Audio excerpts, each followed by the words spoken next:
Overall would be my deep interest and fascination with tribal cultures from around the world, for one, indigenous artefacts, mythical figures and mythical creatures from everywhere from Bulgaria to Indonesia to European cultures.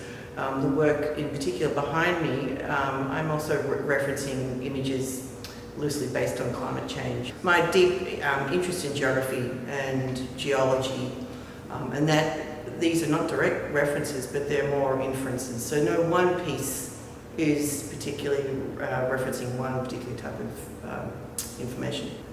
What I think about how I like to work on teaching these workshops is that I think traditional printmaking today has a lot of mystery surrounded it. A lot of people are really quite put off by the process and the technique. So I really like to teach it with a sort of a much more cavalier, much more sort of gung-ho attitude in terms of taking away that preciousness. And so I hope a lot of the students who are working with me over the weekend learn to sort of be able to not only learn to conquer the techniques in holograph printing, but also to learn how to layer and how to work conceptually with colours, and also to not to fear what they're doing, to actually have a really lovely sense of play about this type of print that they make.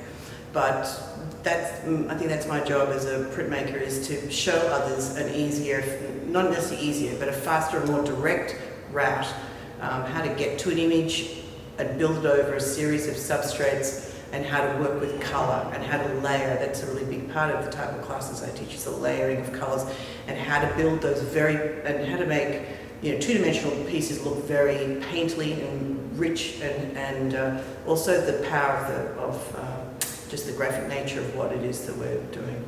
And also I think holograph gets a bit of a bad name for itself, because it's considered to be perhaps one of the processes that doesn't have as much emphasis on technique, but I'm here to prove them wrong. So that's what I hope students will get from those classes.